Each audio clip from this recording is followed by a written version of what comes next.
Professor Marco Cico, é noite de treta aqui nesse canal. Só tem treta. As perguntas que os irmãos fazem nos corredores, nas salas de seminário, e aqui a gente tenta responder. E a pergunta de hoje é a melhor de todas, né? O homem tem ou não tem livre-arbítrio? Essa treta ela é muito antiga porque as pessoas, na minha visão, acabam tendo um pouco de dificuldade com os conceitos. Quando a gente fala de livre-arbítrio, né, aquelas pessoas que têm uma ideia muito rasa do tema acabam dizendo que o livre-arbítrio é a mera vontade de você fazer alguma coisa. Então, vou te dar um exemplo. Uma vez deu uma treta aí recente na web, né? De um pastor aí do seu estado, do Rio de Janeiro, que é psicólogo e gosta de gritar. Não começa com esse bairrismo, não.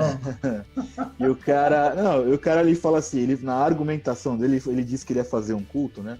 Onde ele ia destruir a doutrina da predestinação, né? E aí ele começa a falar no culto dele, né? Que ele fala assim, se eu quiser comprar um carro, eu vou e compro o carro, não é Deus que determina isso, né? Então, daí você já vê o nível, né, de como a pessoa é rasa na sua argumentação. A gente está falando do que diz respeito à salvação da pessoa. A pessoa, quando nós defendemos a posição de que ela não tem o livre-arbítrio, eu não estou dizendo que ela não tem a livre-agência. E a livre-agência é justamente isso aqui que a gente está falando, que nem nós decidimos sentar aqui para fazer uma gravação e falar sobre isso. Eu decidi antes de ligar para você para falar que eu estava tudo certo e tomar um banho, tá? Ficar mais apresentável para o vídeo. Essa decisão é minha. O livre-arbítrio não está falando disso. Está falando da questão de você escolhe, por acaso, nascer sem pecado, que essa é a grande questão. Exatamente. E aí nós lemos na Bíblia, é muito claro na Bíblia, que por um homem entrou o pecado em toda a humanidade. Verdade. Tá? Então, quando a gente contesta se a pessoa tem livre-arbítrio ou não, a pergunta que eu faço relacionada ao livre-arbítrio para qualquer pessoa é: qual é a capacidade que qualquer pessoa no mundo tem de, antes de nascer, dizer assim, eu vou nascer e não vou nascer em pecado? As igrejas, elas são seletivas com relação ao livre-arbítrio, né? Porque geralmente esse assunto só é levantado no que diz respeito à salvação. Então, o cara diz assim, não, eu posso rejeitar Deus, eu posso rejeitar o céu, eu posso escolher o que eu quero. Mas aí, quando o nego está lá no culto da prosperidade, né? O camarada pega o microfone, ninguém vai impedir, né? É Deus que escreve o último capítulo da sua vida, ou não determina. Ou não, Caramba. Exatamente. Aí não, mas o pior é que os caras conseguem o milagre, né, de ser calvinista da teologia da prosperidade, né? Porque na hora de determinar a bênção, ninguém pode né, impedir o mover de Deus, né? Mas na hora de ser salvo, né? Eu escolho Deus, eu escolho ser amigo de Deus. Lá em Efésios 2, no capítulo 2, né, versículos 8 e 9, diz assim, que pela graça nós somos salvos por meio da fé, e isto não vem de vós, é um dom de Deus, justamente para que ninguém se glorie. Verdade. Tá? Muito bem, se vem dele, é a minha pergunta de novo, cadê o nosso livre-arbítrio? É nesse sentido que eu estou falando. Exatamente. E aí as pessoas falam assim, mas eu fui muito tempo na igreja, eu iria várias e várias vezes na igreja, e eu não aceitava aquela palavra no meu coração. Eu entendo isso, né? Ali você estava usando a tua livre agência, mas em dado momento, o Espírito Santo te convence do pecado, do juízo e da justiça. Né? Então, a este convencimento, a essa atuação soberana no coração do homem, não há livre-arbítrio que resista a isso. Então, exatamente. A gente precisa ter muito claro esse nosso conceito. Obviamente, nós decidimos pecar, nós decidimos fazer as coisas erradas, nós decidimos até tomar atitudes dentro do nosso contexto que é correto. Mas sobre ser salvo, a pergunta inicial que a gente faz do livre-arbítrio é essa.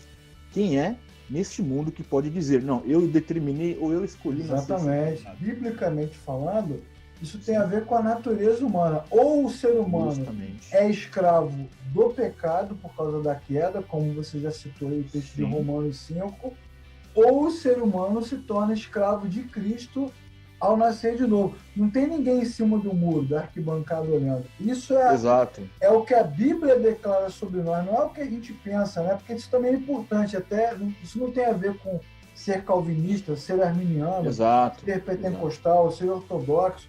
É o que a Bíblia diz a nosso respeito. Então, a Bíblia afirma em Romanos 5 que todos pecaram por causa de um homem, todos receberam o pecado. A Bíblia afirma em Romanos 3, 23, que todos pecaram, destituídos foram da glória de Deus.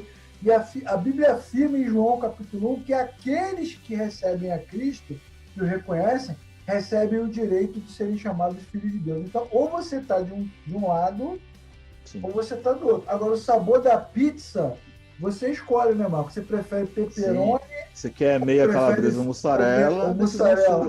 Aí uma juventude, né? Não, mas assim, ó, Marco, o pastor tal, queria ver se eu gosto mais de loiro ou de morena e tal. Será que Deus predestinou uma morena para mim, uma loira? Eu falei, meu filho, é você que tem que, né? Essa decisão é tua, entendeu? É incrível o quanto de pessoas, Leclerc, que inclusive atribui até o mal a esse tipo de coisa. Né? Verdade.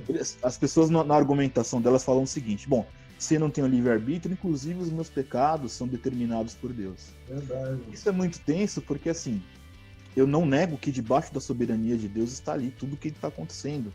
Verdade. E nessa soberania, Deus ele coloca as coisas em ordem, mas os nossos pecados são nossos. Primeiro, né, vocês erram porque não conhecem as Escrituras. Né? Se as igrejas ensinassem a Bíblia com mais clareza, esse tipo de comentário jamais seria feito, porque Tiago nos ensina que Deus a ninguém tenta, né? Então ninguém diga que foi tentado pelo Senhor. Então a origem do pecado, da queda, não vem de Deus. Isso é um fato. Exato. Agora, duas coisas eu queria destacar. Primeiro, muitas igrejas sustentam o discurso do livre-arbítrio porque querem colocar culpa sobre as pessoas. Ah, fulano morreu lá sem Cristo, mas foi ele que quis assim, né? Cristo estava aqui batendo na porta, usa lá o texto de Laodiceia, né? Abre o coração para ele entrar.